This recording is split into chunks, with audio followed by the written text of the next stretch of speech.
Hello and welcome to The Price of Time, the show where we explore the defining moments that made people who they are today and the impact of those moments over time. Here's your host, Luke Tatum. Hello and welcome to The Price of Time. My name is Luke Tatum. I'm the host for today, and we are going to be talking today to Ben Stimpson, our wonderful guest for today. We're going to get into the moment that shaped his life, as we always do here on the show. Ben Stimpson is a BA, MBA, CP, and he's an integrative therapist, spiritual director, author, podcaster, and independent scholar of folklore and history. Ben holds a BA in medieval, classical, and religious studies from the University of Waterloo. He holds a postgraduate diploma in spiritual psychotherapy, and he is the author of Ancestral Whispers, a guide to developing ancestral veneration practices, which is something I know nothing about, and I'm excited to learn about here on the show today. So, Ben, welcome to the show. Hello, thank you. I'm looking forward to this. Thank you for having me on, Luke.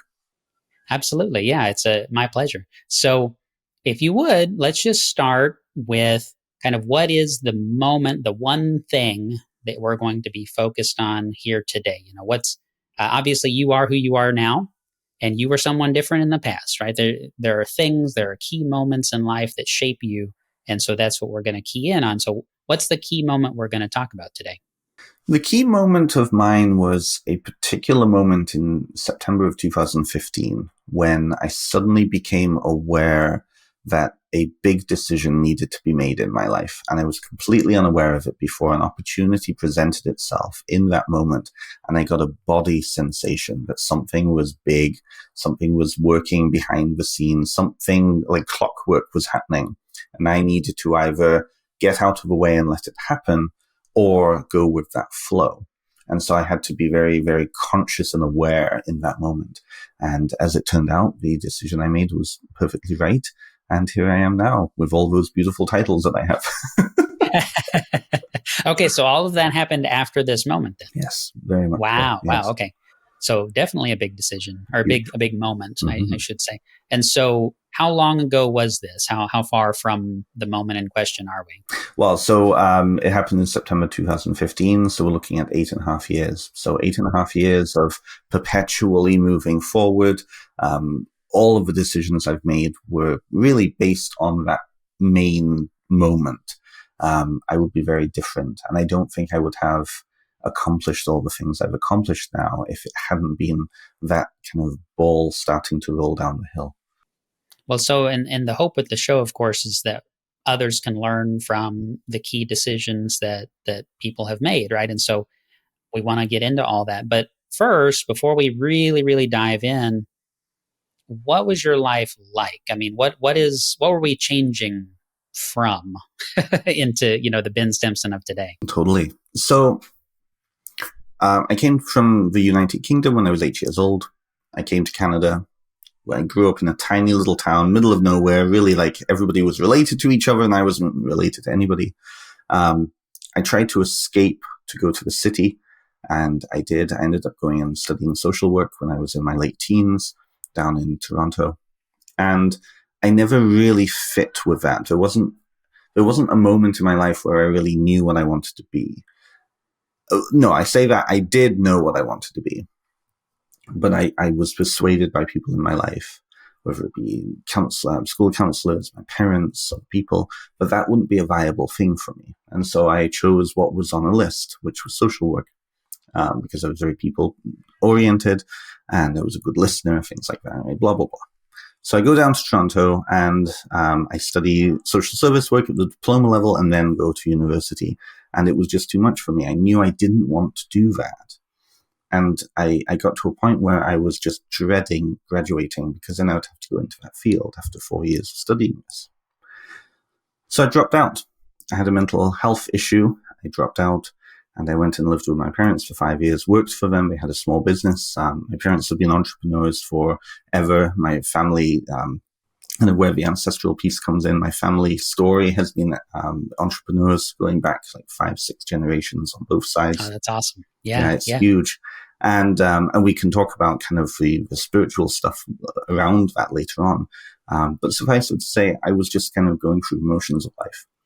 I was a college dropout, living with my parents, working for my parents, and of course, being in a workaholic family, I wasn't being paid much. I was really just being paid the minimum wage because I had the right name, right? What's minimum wage up there? What was it? So minimum wage up here back then was $14. So I think that translates to the US to be about $10 back then, USD. Yeah, so not dissimilar. It's pretty close. Very on par, right? I think Canada has had higher at times. I think we're faster in implementing it than the States, or many places of the States, but very, very similar.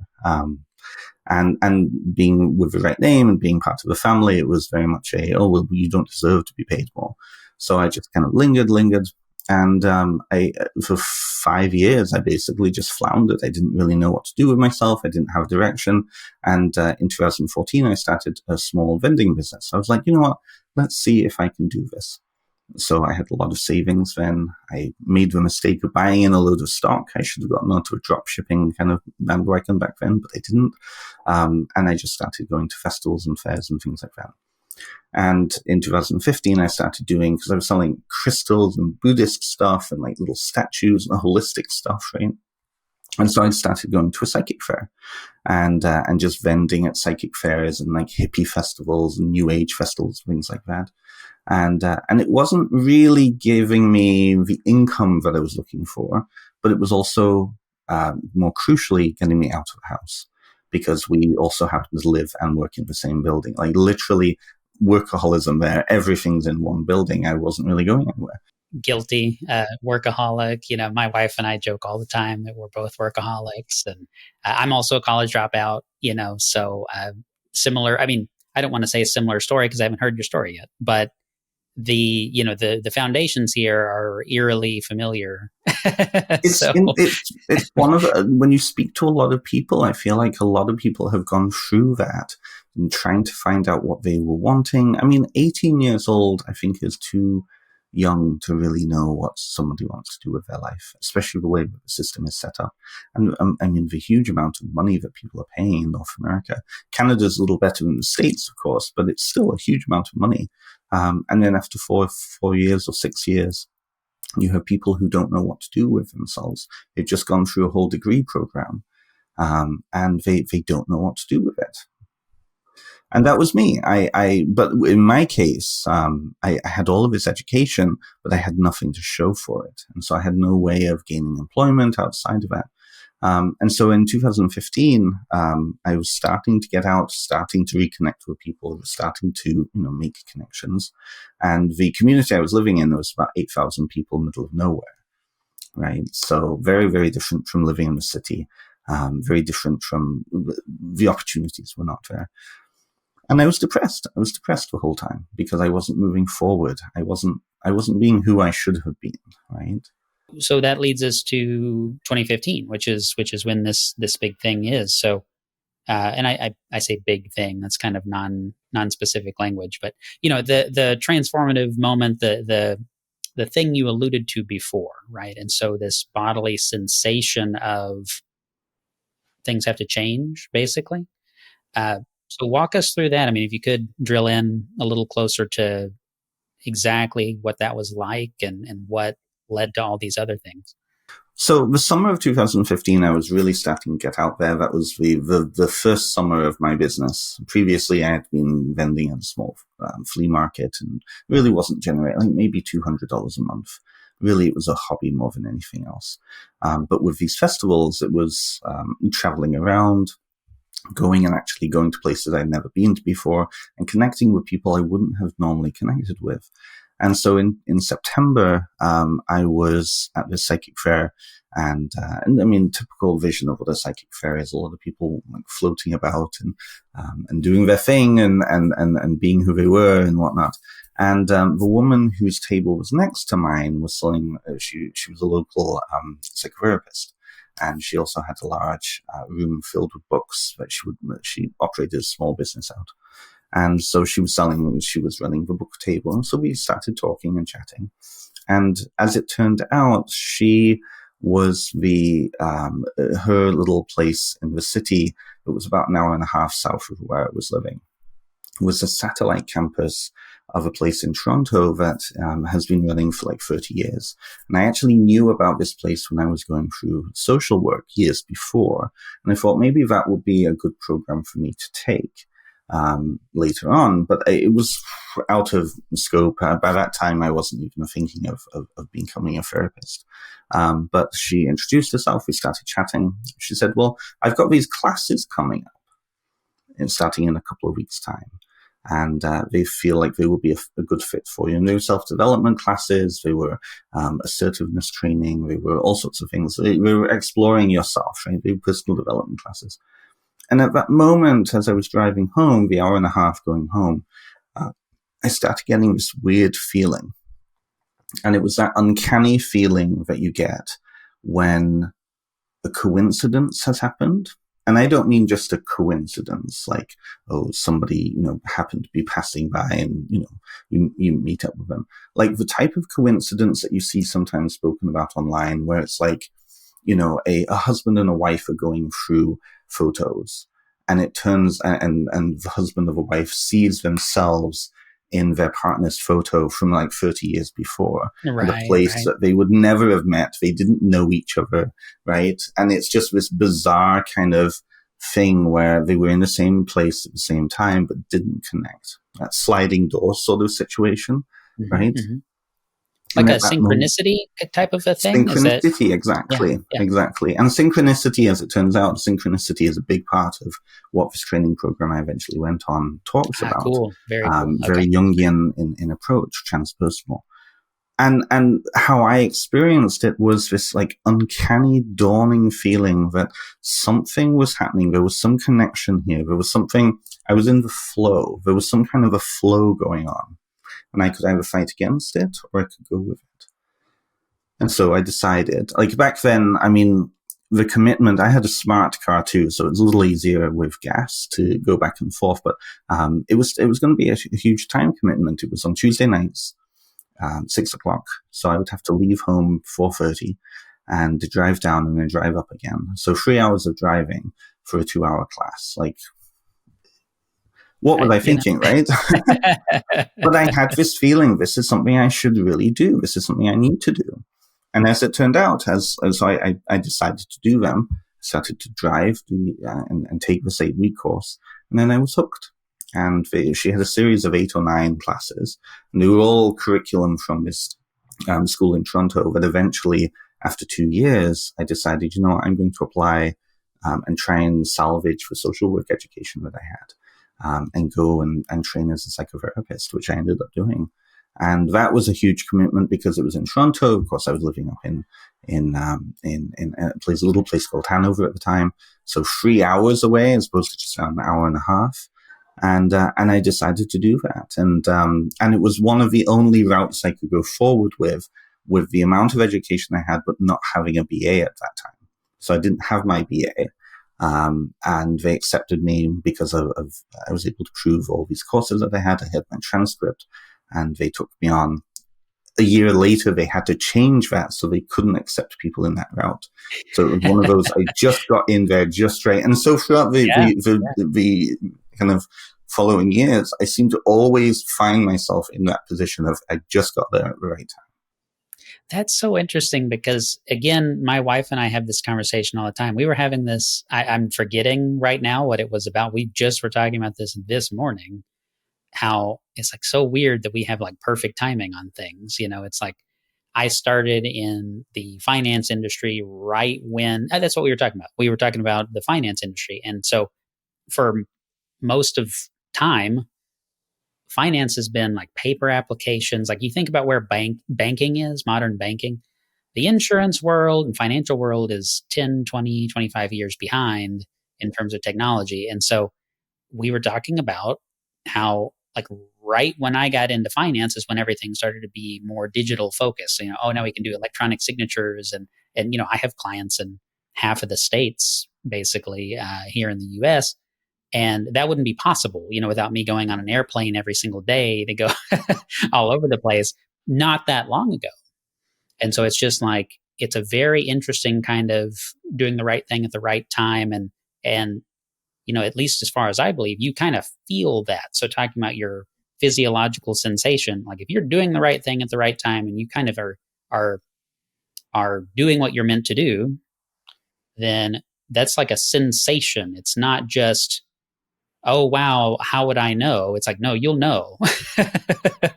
So, This is the thing. It's very much that, right? And this is where, for me, it's a faith-based thing, whatever your faith, regardless of how you conceptualize your faith, right?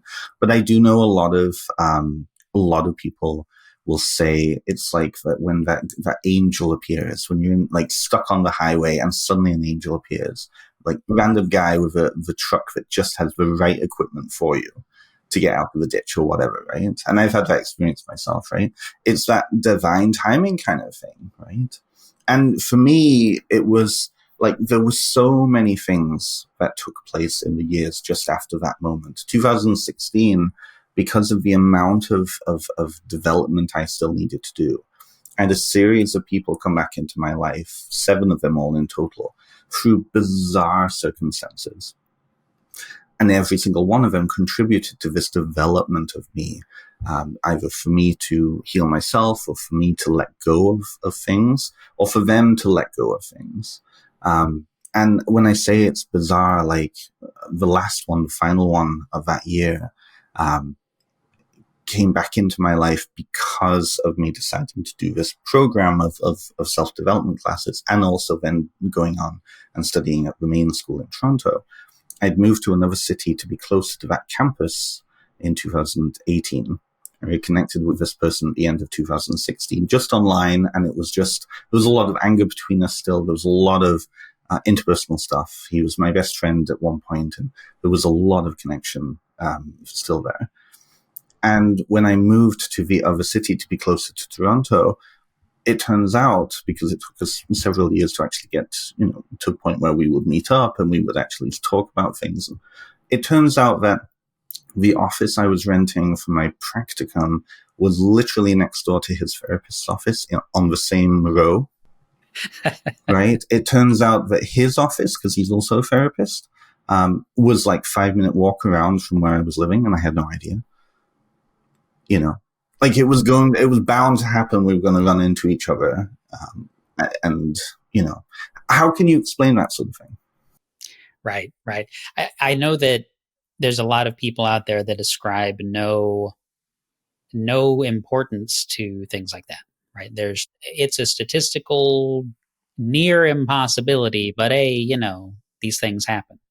And, my counter to that is like, okay, but do we really know that everything is just a statistical calculation? I mean, is that a given assumption? Because I don't really feel that it is, and that doesn't mean that I have a thorough, rigid explanation that I'm going to slot in to replace statistics, but I'm just trying to say, hey, I maybe don't have a full comprehension of the whole universe, and correlation doesn't equal causation, those kind of things. It's like, okay, so where is the causation? Do we even understand how that works, and Well, and I think that, on one level, yes, but on the other level of how can you explain hunches and how can you explain gut instinct, right? Gut instinct, I am a strong believer in, and I work a lot with my clients around. And people in business talk about this all the time. They had a hunch that something was about to happen or that they needed to do something, right? I mean, and time again, Ben, that happens to me in business and, in our family, our household, when we're doing things, it's like, oh man, I'm really glad we decided to do that at that particular time because of X, Y, Z. But we didn't know. It's not that we looked out and saw data and then ran a calculation. We just, it's a gut thing, or, a heart thing or whatever. It is a gut thing. It's a gut thing, and it's also that I'm a strong believer in being placed where we need to be, that whole divine timing thing. We might not, and I work a lot with the clients around this, we might not necessarily on a rational level like where we happen to be. but I do strongly believe that things happen for a reason. I'll give the pandemic as a good example. And I'm not here to say that the pandemic was put together because I needed it to happen in this way, but I think a lot of people benefited from what happened afterwards. Sure. So I did my training in psychotherapy. It was a 2-year part-time program, started in September 2017. So like literally 2 years after I had met this woman, and I was starting 2 years courses. And I graduated ended in September 2019. Started working with clients. I had a small gaggle of clients at that point. And then the pandemic happened and we all went online. I lost all my clients and I had to rebuild from nothing. Now I'm in a position about a year later where all of my clients are online, all over the United States, all over Canada, a couple in other countries, and I was able to quit my part-time job that I was working in a little bookstore at the time, and I quit that job because I was able to go full-time psychotherapy, which is huge, right? I'm now in a position. Well, I'm now in a position where I'm actively building. I've closed down my Canadian clientele. I'm focusing on building clientele in the UK, so that later in the year when I move over there, I'm in the process of moving back to the UK. I will have a full client load. I'll have everything set up. I have everything set up. So I have a job in the UK. So I'm not going off and just having to find a job and floundering. And I would never have been able to do that if the pandemic hadn't forced us. I read a news story just a day or so ago of someone who moved to a new state.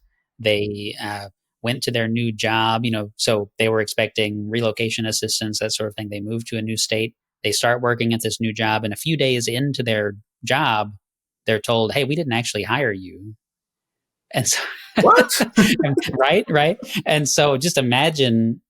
I mean, that's obviously a worst case, right? That's a crazy outlier situation, but the hoops that people jump through for, a job are crazy. And I mean, I love entrepreneurship and I love the fact that I'm always working, but I'm also kind of always on vacation because I get to have fun, And so the balance is ultimately up to me. And if I have a lot to do, I can work harder and I don't have to ask permission. And if I need to work less because something crazy is going on, I don't have to ask permission, right? It's a double-edged sword. My income reflects, my input, of course, but it's a very empowering thing. And so to your point, like you can move to a new country or return to a country where you came from and have it ready made. You can do all the prep work you want before you go, and it's on your timetable, and you can set the expectations with your clients. And, what you do is very relationship focused, similar to what I do, right? So that's wonderful. And yeah, a lot of people would really like to have an opportunity like that where they can say, okay, I'm going to move and I want it to be a minimal impact to my bottom line. But that's not how regular employment typically works, right? So I mean, that's the thing. Self-employment, my experience with self-employment, especially growing up in a self-employment situation, my parents were self-employed.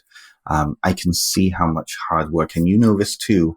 I'm sure many of your self-employed listeners also know how this works. It's not a 9-to-5 job. It's a, 7:30 in the morning to 10 o'clock at night with breaks of 4 or 5 hours here or there, right? It's constantly knowing that you have a form to fill out, or this to apply for, or this bank statement to go through, taxes to have to prepare, all of these things. But at the end of the day, it's on your time scale, right? And I found this was particularly helpful for all of the things I've been doing in the past couple of years. So in 2000, so the little city I was living in, college town, about 2 hours outside of Toronto, has 2 universities and a college. So colleges up here are like community colleges down there as opposed to universities. So huge student population, a lot of opportunity. And we were just coming out of the pandemic, 2021, and I decided, I really want my BA. I want to finish it. I want to see what I can do. So and it was, again, those divine timing pieces, right? I had that sensation that has been familiar all these years. Now is the time. I need to do this now. So I contacted the local university in November, thinking that I would have to apply in January for an entrance in September. I contacted them. They said, no. If you want to apply for a part-time position, we can get you in for January. And then after that first semester, go to full-time. And that's what I did. So I started with 2 classes. They gave me 50/50 transfer credits. So I would only have to do 2 years, but 2 years worth of credits. And within 2 years, I was finished my BA, and it was entirely focused on what I wanted to do, which was the history, the folklore, the humanities piece. And that has opened me up into my authorship. So most of my writing is connected to that history piece, to that spirituality piece. Folklore is a big thing. So I have these 2 streams of my life now. And I feel like we live in a world where we have to portfolio our life. A lot of self-employed people have to have multiple pies. And that suits me fine, because the amount of money that I'm gaining from my therapy practice was enough to pay outright my remaining studies, and I paid as I go. So I just finished, and I'm about to graduate in June, but I just finished in December, and I don't have any debt for it because I was paying. That's wonderful. Yeah. From the financial standpoint, of course I can sit here and talk about it all day, but totally is. And I mean, I admit, like, Canada's cheaper than the United States. I mean, it only cost me, I think, altogether $17,000 for the 2 years. But I was living by myself. I was also working, and I was, but it was great. I mean, I would not have been able to do that with the time scale. Even I would not have been able to be doing that with a full-time job outside and self-employed. Yeah. So let's talk about folklore and in your book and some of these things, because we haven't really talked about it at all except for the very beginning. Yeah. And I do want to get into all that, and then we'll maybe rewind and talk about if none of this had happened, where things might go. But I mean, I've got you might be able to see, I don't know, Joseph Campbell back here, and some things. So I'm not an expert by any stretch, but I do like those things. There's a wonderful book by Robert Bly called Iron John. Iron John, exactly. It's a mythopoetic movement. Yes. I don't know. It's a wonderful book, right? It was gifted to me many years ago, and with the instruction that I pass it on to someone else. So I actually don't have a copy wonderful. anymore. Yeah. But, those kinds of things interest me. Carl Jung is very interesting to me. I've read several of his books. And so, I sense that we have a lot of things we could get into and probably turn this into a 6-hour podcast, which I could do to you. But for the purposes of today, how did all of these things come together and kind of create your book? What is your book about? If you'll just kind of walk me through that. Absolutely. So it's part and parcel with it. The self-development program that I needed to do was for my own benefit. It was really therapy. I needed therapy at that point. 4 or 5 years, 6 years of sitting in this narrative that I was a failure, needed to be healed. And there was a lot of stuff from when I was a child, right? Coming over from the UK, I experienced massive culture shock because I was disconnected from everything that I knew. And that ancestral piece ties into that. The ancestors, my family stories, and those relationships ended because I wasn't anywhere close to the cemeteries where my ancestors are buried, the whole extended family I was disconnected from, and that caused a lot of issues for me. So when I was going through the psychotherapy training, a large part of what we needed to do was something called a genogram, which is a very specialized, of course, it's very jargony, but it's basically a tool used by social workers, by doctors, sometimes by chaplains, by people in the helping professions. And what it is it's a family history, not just through birth connections, but it's tracking relationships and patterns and kind of biomedical data, addictions, personality stuff through the generations. And there's so many different lenses that you can do, but it's looking at the stories and kind of the family culture that gets perpetuated down the family line. So one of the interesting things I found when I was looking at this family history was there was a crucial moment for both, tying in this whole podcast, there was a crucial moment for both my family lines. In the 1800s, there was this system in the UK called the workhouse It was a debtor's prison. So if you were, I think you've heard of this, if you had nothing, if you were bankrupt, if there was nothing, you could go and enroll in the workhouse. And in many ways, it was like a poor prison. It was a poor man's prison. Families would be separated. You'd be treated like dirt, and you would work your way out of the workhouse. And both my great-great-great-grandfathers on both my parents' sides ended up in the workhouse.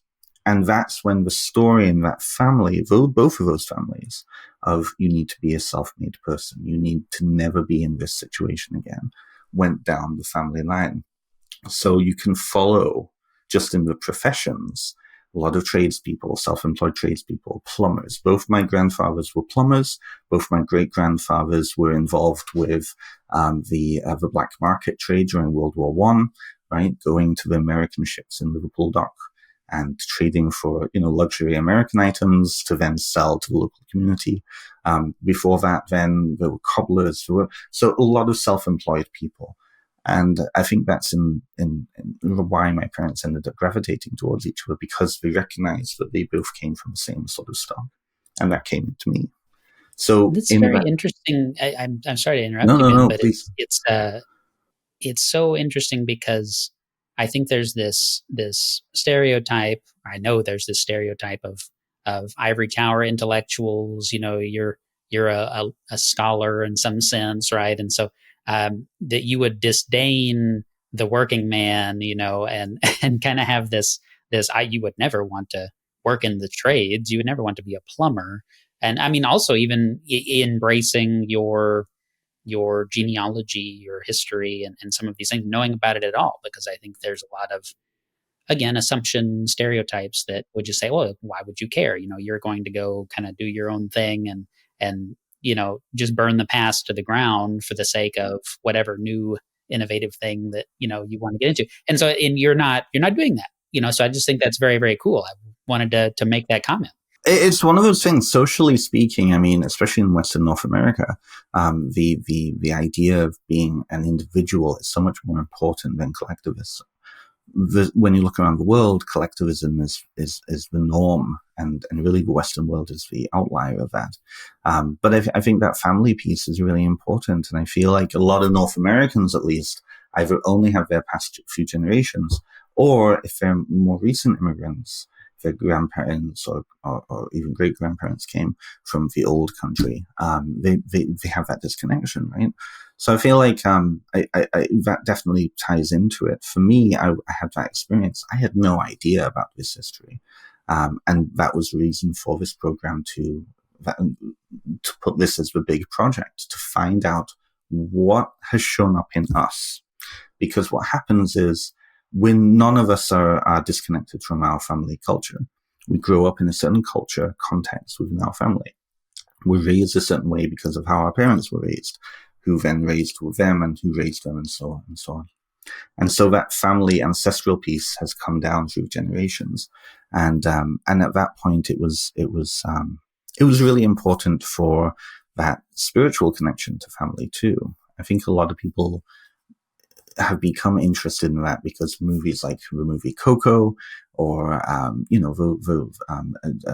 the Day of the Dead, right? Celebrating the family, going into the cemeteries, or inviting the family home and celebrating family, right? But not just family as it relates to us as individuals, who we are because of our families, and then who are we going to become and impact our generations going forward, right?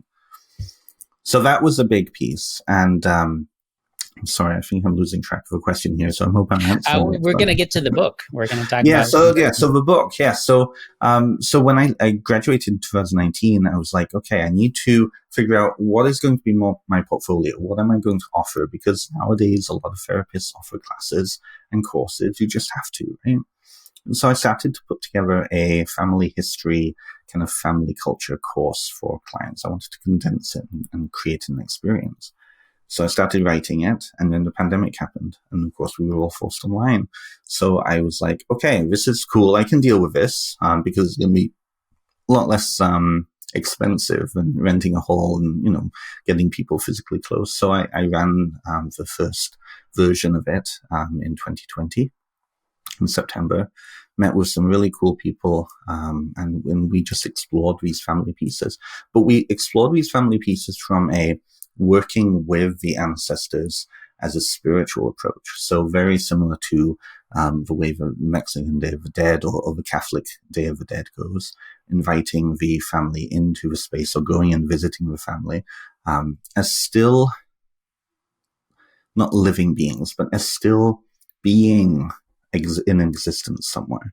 I think the Western Protestant rationalism that we exist in now says that the dead are dead and they're out and somewhere not connected to us. But when we really think about it, we still work with the dead. We tell their stories. We exist in the same spaces they existed in, just temporally disconnected, right? And so when you look at most of the world's religions, most of the world's spiritual traditions, the dead are very much still being. They're just not living, right? And in many ways, that idea of the guidance, right? How many of us have experienced that presence of some kind of spiritual being? And for many people, it's those ancestors. And I feel like throughout this process of working with the ancestors in a spiritual sense, it really, and they really tied me into don't live in the past, because I was living in the past for so long. You don't belong there, really. So it's forward motion. And I have so many spooky examples of this too, like synchronicities. I went to something called the Dumb Supper, which is a tradition you often see around Halloween. It's going and meditating with the dead. It's like kind of like a cafe structure or a dinner structure. There's places set that are empty for the dead. You go and commune with them, or you sit and just remember them. You offer them food. It's a very visceral experience. And so I was invited to one of those ones. And at the time I was working at a bakery. This is when I was doing my psychotherapy training.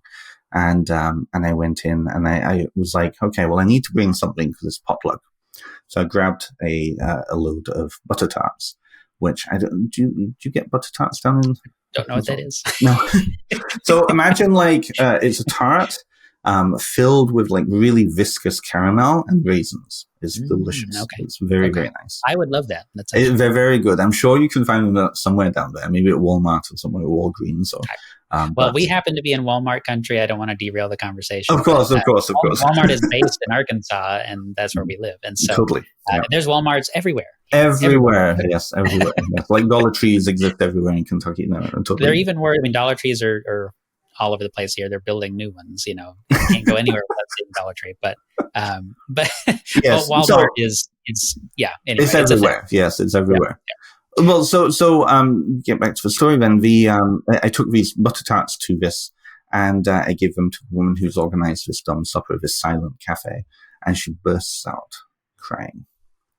And I said, well, I know they're like 50% off, but they're still good, She said, no, you don't get it. I was really hoping that my dad would come through at the last one that I did a few hours before. She was doing 2 that day. And I was really hoping that he would, and he didn't. But this is a sign for me, because butter tarts were his favorite dessert. Like, right. So it's neat. I wouldn't have known that. No idea. Sure. You had no way to know. No way to know. But that's that part of that synchronicity piece, tying into what you were saying about, like Aaron John, for example, right? The story of you meet people in your life, or you meet beings in your life, and they become teachers for you. And in many ways, the ancestors have become teachers for me, because I've learned so much about myself through working with them, through working with their story. And so I wrote my first book around that process from a spiritual perspective. But I think that we do that anyways. We fill our homes with images of the dead. We fill our homes with the objects that used to belong to the dead. And we exist in the context that the dead created, in the same way that we're creating that context now for the future. So the type of world that we want to live in, and what we want our children to live in, right? Yeah, I mean, you can't see it in the frame right now, I don't think. It's on top of this shelf, sitting just on the very, very top shelf. But my grandfather on my mom's side has a kind of a history with the founding of Texas. So my grandfather is a member of the Sons of the Republic of Texas. Texas used to be a republic, and then it joined the states later. And so Sam Houston, for whom this major city Houston is named, he moved to Texas with my grandfather's great great great great grandfather. Right? They were childhood friends, and they moved together to Texas. And he died in a battle, and there's a marker for him and all that. His name is Crane, John Crane. And it's all just very interesting stuff. And that he wrote a story that's in this book that's sitting on the shelf back here, about John Crane. And it's written kind of from his perspective. Like, I was this, it's written as though John Crane wrote the story. He didn't. My grandfather wrote it. But, it's a very cool thing. And the whole book is that. It's stories of these, broadly forgotten people in Texas history, but written from their relatives, from a perspective that not anyone could write. There's a certain element of that in there. And so it's not the longest book in the world. It's not the most comprehensive thing. There's tons and tons of people. That's the nature of history. You can't possibly learn every detail about it, but it's very compelling and it's very cool. And I'm happy to be, kind of in that tradition, right? So even though we don't live in Texas anymore, the kind of ideas that went into what Texas maybe was, I still very much resonate with those things, even though maybe modern Texas doesn't necessarily reflect those things anymore. And that's a whole conversation. That's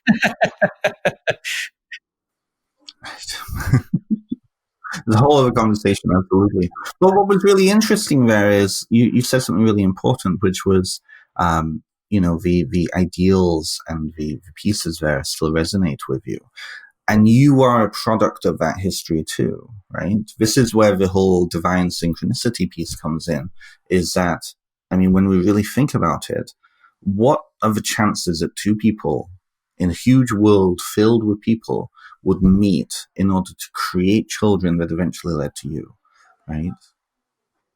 I love thinking about that. Yeah, that's a wonderful. I try to post that on social media and stuff. Think about how many generations of people had to survive for you to exist. Because most people in history died before they. Most people a lot of people in history died. It's true, yes. But if we think of it from that connection piece, and that's really where my whole book is about connection, about relationship to community and to self, right? That can become very self-centered very quickly with, look how many people created me and me. But we think of it this way. Think about how many, thousands of people are walking around the planet right now who are going to share one of your great-great-grandchildren or great-great-great-great-grandchildren. And you don't know any of these people, but all of their stories are going to merge into somebody who's going to come from you and all of them. Right. Yeah, it boggles the mind, right? And so there's definitely an element of, I feel like human beings tend to think that they decide everything.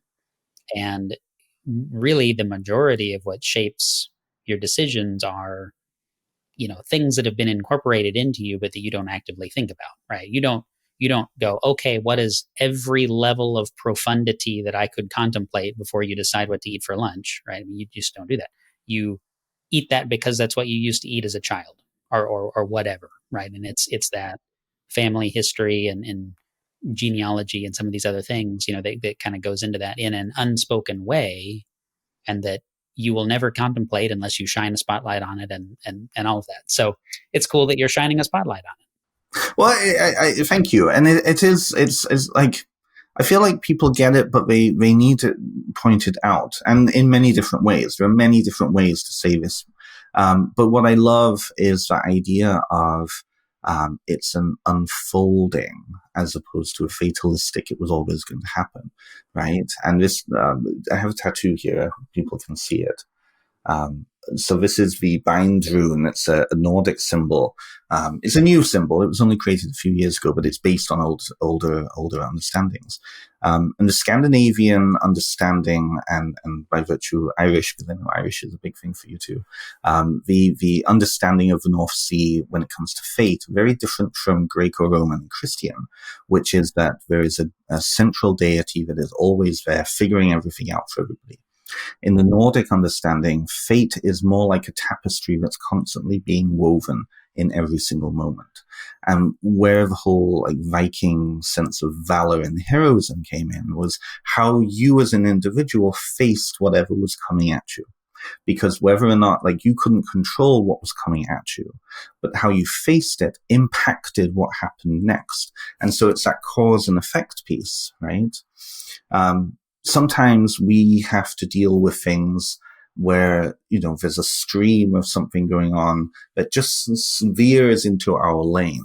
We have to deal with that. Now, if we were to say, oh, well, it was bound to happen, it was fated, and just accept whatever, that would be seen as an unheroic thing in the Viking and Icelandic context. And I really, really like that because it's a call to action. It's a call to you determining how you're going to interact with whatever is happening. And in that process, then, the tapestry is woven in a different way than if you were to just put up your hands and say, no, I'm not going to have any action here, right? It's interesting, I'm having this thought that there's different, the right word is escaping me, but different, say, brands of what individualism actually means, like a different context of what individualism is, because there's a particular, it's like an idea like God or something. Everyone thinks that they understand what that means, but nobody understands. No. You don't understand that term in the same way that the next person does. And so individualism, I feel like kind of has that context as well. Like in Japan, there's a different understanding of what an individualist is versus in America, or even different states in America, or different, provinces in Canada, perhaps, right? So, or within different towns, there's different contexts. There's a town in Texas called Gonzales. If you've ever seen that white and black flag with the cannon on it, says "Come and take it." Mm-hmm. That's where that's from. They have a "Come and Take It" festival every year, and it's a whole thing. But that's a context that's more or less unique to people who go there for that festival and who live there. and so it's not something that's generally embraced. I've got another question. So quick pivot. So have you read the book, The Body Keeps the Score by Bessel van der Kolk? Okay. Okay. So I just butchered his name. Bessel van der Kolk. Van der Kolk or something. Yes. That, I'm just curious, and this has nothing to do with really the context of the show, maybe only obliquely, but if, you look at something, say, like obesity, I'm just trying to pick an example here.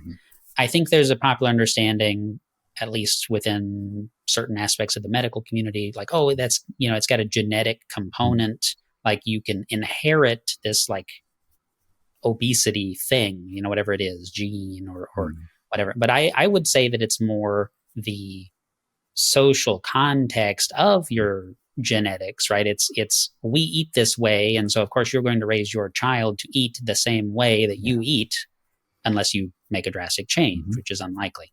And so I'm just curious if you have any thoughts on something like that, where it's, where do you draw the line? Is that still hereditary or is that, not really?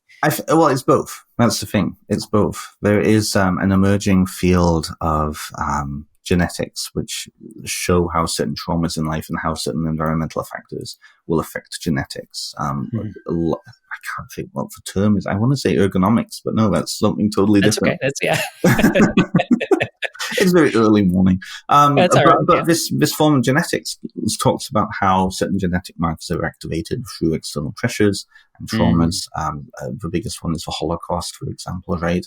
That process of starvation during the Holocaust for survivors has activated certain genetic markers that is now shown up as diabetes in certain aspects of the Jewish community, right? And we see this in the African American community. We see this in a lot of communities. I think this is going to become a big thing. But we also have to look at it from a social standpoint too, right? You grow up in a situation where those become the family norm. That becomes the family culture, right? The South, right, is butter, butter, butter, right? Everything is butter, right? I love butter. I love butter too. But when you look at kind of what the lifestyle of those recipes come from, people were working harder in the fields, or they were having to walk. They didn't have the convenience of a car, so they were more physical, and so that butter helped produce energy. I think the type of food back then was also very different. Nowadays, you walk into a grocery store, and any of the Jim Bro bunnies who are listening to this are going to know this, right? You walk into a store and you look at most of the food items, and every single one of them, except some things, have, at least in North America, high fructose corn syrup, right? So when you look at environmental factors in that, those are societal things that have contributed to the obesity epidemic in North America and the Western world, I would say. And it's entirely because of factors that are both outside and also inside our control. But if you're operating from a narrative, a lot of my work with my therapy clients are around narratives and subconscious narratives. If you're operating from a view that, well, this is normal, this type of food is normal, right? You're going to have to do a lot of deprogramming to think of things in different ways, right? And I'm sure, you see this with your own clients, I'm sure. And we talked about this the other day, the whole deprogramming from those financial, cultural points of view that are going to impact their decisions when it comes to finances. It's the same way in therapy, right? Right. I like to throw this out there. I'm very skeptical whenever the government is trying to solve a problem. Okay, that the solution will have the intended effect, or even that the effect is intended at all. And that's a whole conversation. I won't derail everything, but it's funny because people will say, oh, okay, well, we don't trust the government on this, we don't trust the government on that. This is obviously wrong. There's lots of data there to prove this is wrong, et cetera, et cetera. Then this one aspect, everybody just kind of goes, oh, okay, great. Tax qualified retirement plans that are sponsored by your employer and automatically deducted out of your paycheck. Those are the best thing in the world. And you got to make sure you do that. And it's like, but why? The government made that. So why do you trust them in this one particular area if you distrust them in every other area? It just doesn't seem very consistent to me. And, kind of unpacking that. I make that point sometimes on podcasts when I'm a guest and things like that. But in my book, I don't make that point. I just kind of analyze it piece by piece. It's like, okay, here's an assumption. Is that true or not? And kind of walk through it. So don't get me started in my book, man. I'll talk about that all day. I know. Well, it ties back into what we were talking about before. That moment of change for me was that moment of, okay, I'm getting a body sensation, and Body Keeps the Score is a great example of that.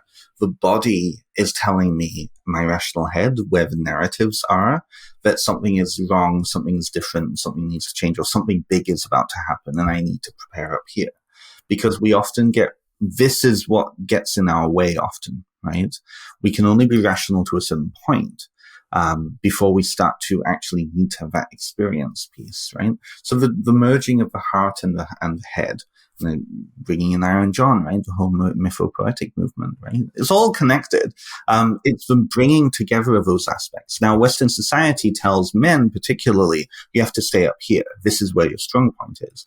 Well, I know a lot of male people, and this is not their strong point, but they have good hearts. And that's where their success lies, because they have the hunch, they have the knack for business in a business sense. They may not know all of the details, but then they can hire other people to do that for them, right? But their flow is here, and that's what makes them successful, right?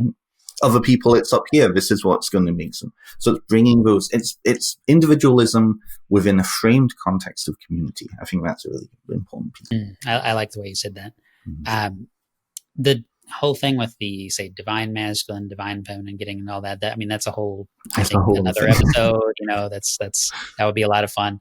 I'm trying to be conscious of the time because I know how much of a talker I am, but if you would, let's shift into, just make sure we cover all of our bases, right? So let's shift into, if you weren't doing this, if you hadn't written your book, if you hadn't, done all these other things because you're 2015 September, I believe you said. Yes. That moment, if that hadn't happened, if you decided, I'm not going to go to that show after all, and so the opportunity passed you by, do you think that this is, like you said before, like a foregone thing? Like maybe it would have come back up and maybe this would have delayed, or do you think that your life would be in a completely different place? I don't know if I can trust that the person I would be now would be as mature or experienced as I am now. I mean, and I'll be flat out honest with you. In 2015, I felt like I was a child still, living at home. I didn't really have a lot of, I was a very naive individual in many ways. And I was a very angry, bitterly angry individual. And I couldn't quite understand why. There's a lot of unpacking that needed to happen. And I don't know if I would necessarily have had the kick in my ass to actually go and do that thing. But I think I would have done I would have been I would have been in a different place. I would have been somewhere, right? I don't know if I would have all of these pieces. All of these pieces have really come because they've been things I've wanted to do, but I've never been in the right position to actually sit down and do them. Right? I'll give you an example, right? Over the past 3.5 months, I've been writing a 180,000-page book, my second, right? And that's entirely because out of a product of having gone through an 8-month experience a few years ago to write my first, right? I have the skills, I have the technique, I have the connections, I have the support structure from other authors who are, bigger names than me. My name's only a little tiny thing, but it's, a friend of mine whose book has sold 200,000 copies, and I have that connection, I wouldn't have had that if I didn't write my book, which would have all of these things lined up. So I would have been somewhere. I'm not sure where. It's like I asked myself that question of if I had never moved from the UK and I had, who would I be now? I would be a lot more narrow focused, I think, having gone through that experience of that culture shock and also having that multicultural experience has been huge.